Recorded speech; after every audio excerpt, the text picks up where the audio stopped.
Hello everyone, आज हम लोग एसी कर्व और एमसी वक्र के बीच के संबंध को समझेंगे। जैसा कि हम सभी जानते हैं, एसी वक्र और एमसी वक्र हमारा यू शेप का होता है। तो सबसे पहले डायग्राम बनाते हैं हम लोग।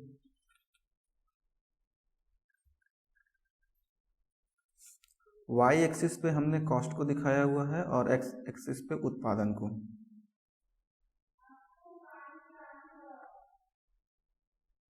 एक्स अक्ष पे उत्पादन है और वाई एक्स पे आपकी लागत है। तो हमारा जो एसी कर्व होता है, औसत लागत वक्र होता है, वह यू शेप का होता है। इसका मतलब यह होता है कि जब हमारा उत्पादन बढ़ता है तो जो एवरेज कॉस्ट होता है या एसी कर्व होता है या औसत लागत वक्र होता है, वह शुरू में कम होता है, फिर एक बिंदु पर यह न्यूनतम हो जाता है और इसके बाद भी जब उत्पादन बढ़ता रहता है तो हमारा एसी वक्र बढ़ने लगता है। इसी प्रकार हमने बात की हुई थी एमसी वक्र की। एमसी वक्र भी हमारा यू शेप का होता है और यह जो है, जब उत्पादन बढ़ता है तो शुरू में गिरता है, एक बिंदु पर यह निम्नतम हो जाता है, फिर इसके बाद यह उत्पादन में वृद्धि के साथ बढ़ने लगता है। तो ये भी यू शेप का होता है। तो जनरली होता क्या है, जो एसी कर्व जब गिरता रहता है तो हमारा एमसी कर्व भी गिरता है, लेकिन जो एमसी कर्व है वह पहले अपने मिनिमम बिंदु यानी न्यूनतम बिंदु पर पहुंच जाता है, फिर इसके बाद ये बढ़ने लगता है। और यह एमसी कर्व हमारे एसी वक्र को उसके निम्नतम बिंदु पर काटते हुए आगे बढ़ता है। तो ये आपका एमसी कर्व हो जाता है। कहने का मतलब क्या है कि जब एसी वक्र आपका गिर रहा होगा तो एक बिंदु तक ये आपका एमसी वक्र भी गिर रहा होगा, लेकिन जो एमसी वक्र है वह अपने मिनिमम बिंदु या लोएस्ट पॉइंट पर जल्दी पहुंचता है, जबकि एसी कर्व अपने लोएस्ट पॉइंट पर कुछ देर बाद पहुंचता है। और ये जो एमसी वक्र है, ये एसी वक्र को उसके निम्नतम बिंदु पर काटते हुए आगे बढ़ता है। जब एसी वक्र ऊपर बढ़ने लगता है तब आपका एमसी भी क्या होता है, ऊपर की ओर बढ़ता है। यानी एमसी कर्व जो कि सीमांत लागत को बता रहा है वह भी बढ़ने लगती है।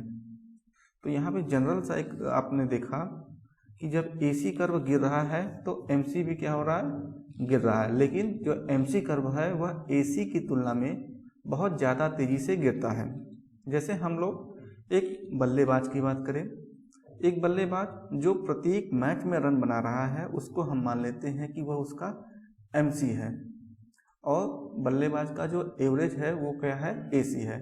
तो अगर बल्लेबाज हर मैच में उसका रन कम बना रहा है, जैसे पहले मैच में उसने 70 रन बनाए थे, फिर दूसरे में उसने 60 बनाया, फिर 50 बनाया, फिर 40 बनाया, तो उसका जो एवरेज है वह कम होने लगता है, लेकिन जो पर मैच का रन है वह ज़्यादा तेज़ी से कम हो रहा है, एवरेज उतना तेज़ी से कम नहीं होगा।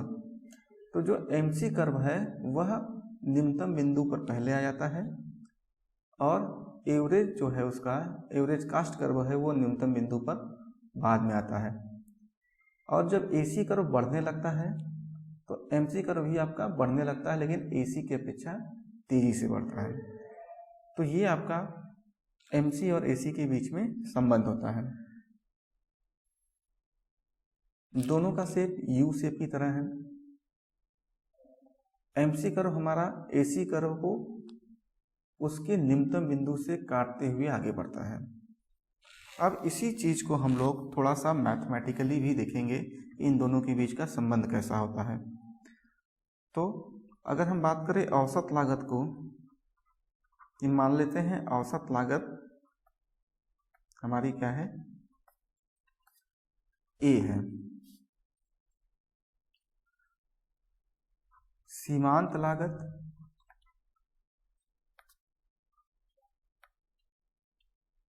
को हमने मान लिया m है।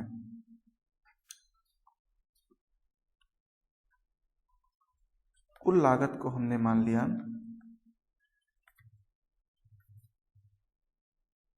c है। तो जैसा कि आपको पता होगा, हमने एक फॉर्मूला बताया था, औसत लागत बराबर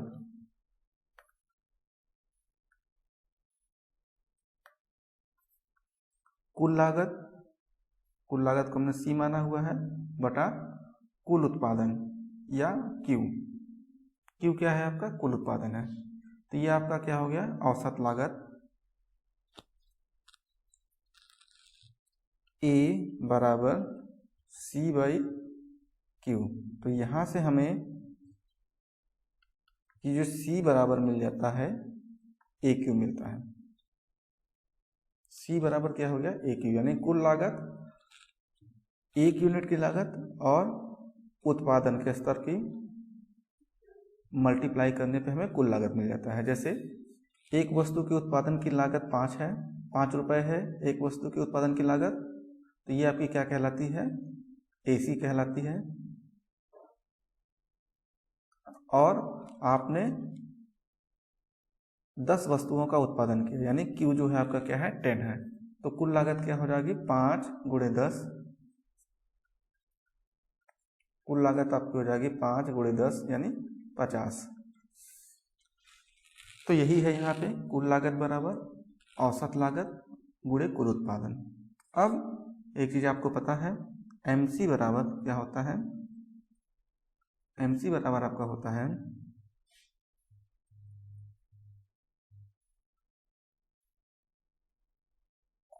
कुल लागत में परिवर्तन।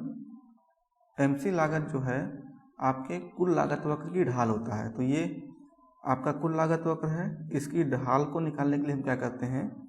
इसको Q के सापेक्ष इसका अवकलन कर देते हैं। यह हमने बताया हुआ था कि MC बराबर डेल्टा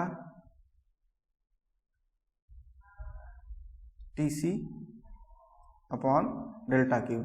यहाँ पे डेल्टा TC को हम किससे दिखा रहे हैं? केवल C से दिखा रहे हैं, और Q को किससे दिखा रहे हैं? Q से दिखा रहे हैं।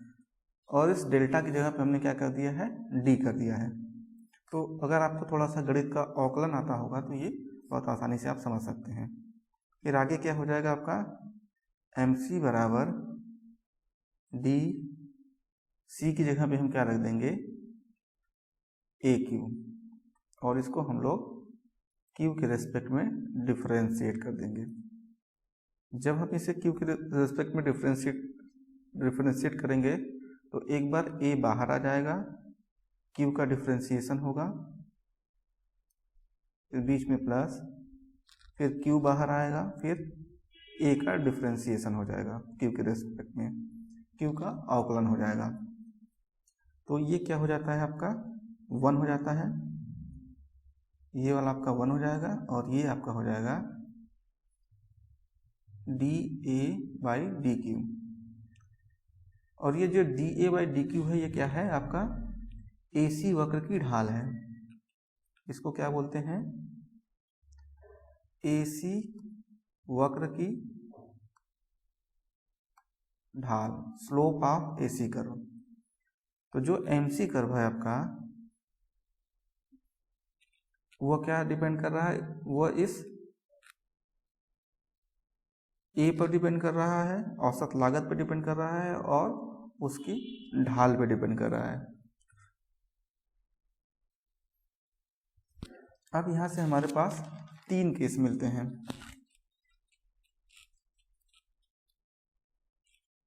अब इसी हम इक्वेशन के द्वारा जो हमने ये लिखा अपना निकाला हुआ है, MC बराबर A प्लस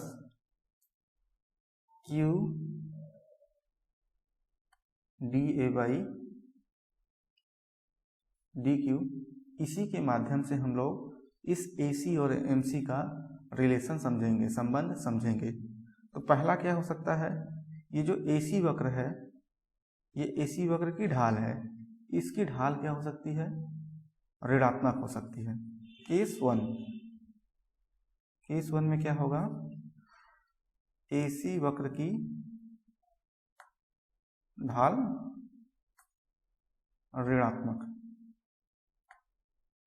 और AC वक्र की ढाल ऋणात्मक कब होगी? जब AC वक्र गिर रहा होगा। जब आपका AC वक्र की ढाल ऋणात्मक हो जाएगी तो एक तो ये आपका कांस्टेंट है A, इस A में से हमें कुछ निकालना पड़ेगा, तब हमें क्या मिलेगा? MC मिलेगा। यानी जो MC होगा वो क्या होगा? A minus Q delta A by delta Q। यानी ये आपका क्या है? औसत लागत है। इस औसत लागत में से कुछ निकालेंगे तब हमें MC मिलेगा। तो इसका अर्थ क्या हुआ? ये जो MC होगा it will be less than आपके AC कर्व से। ये देखिए, जब तक आपका AC कर्व गिर रहा है यानी इसकी ढाल ऋणात्मक है, तब तक MC क्या है? AC से कम है।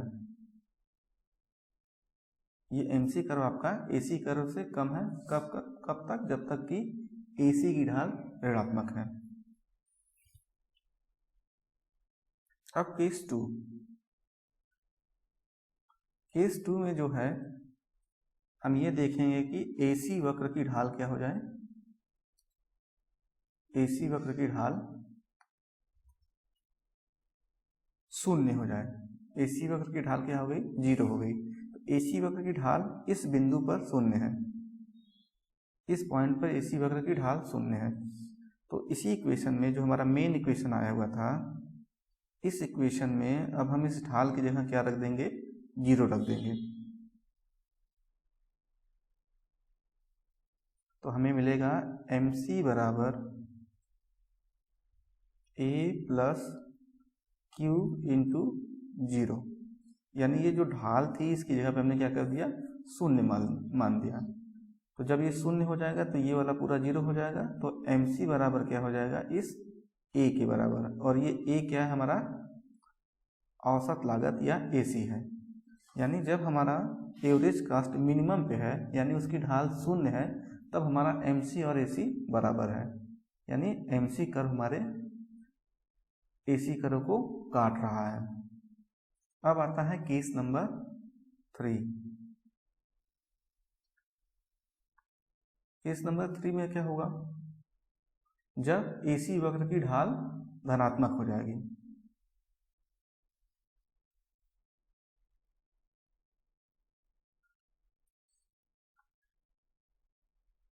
जब AC की ढाल क्या हो?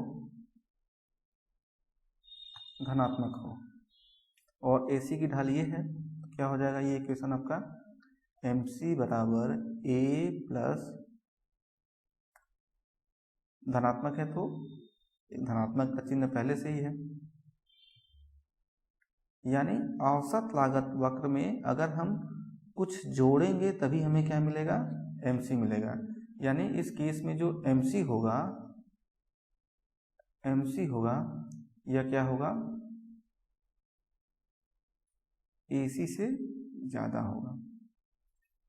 तो 3 केस मिले। कौन कौन से? एक केस में जब हमारा AC वक्र का ढाल क्या था? ऋणात्मक था। तो ये जो ढाल है AC वक्र जब तक गिर रहा है इसकी ढाल क्या है? ऋणात्मक है। जब इसकी ढाल ऋणात्मक होगी तो हमारा AC कर्व MC वक्र की तुलना में अधिक होगा। और जब AC वक्र की ढाल शून्य हो जाएगी तो उस समय हमारा क्या होगा? MC वक्र और AC वक्र दोनों बराबर होंगे। तीसरा केस क्या आता है आपका?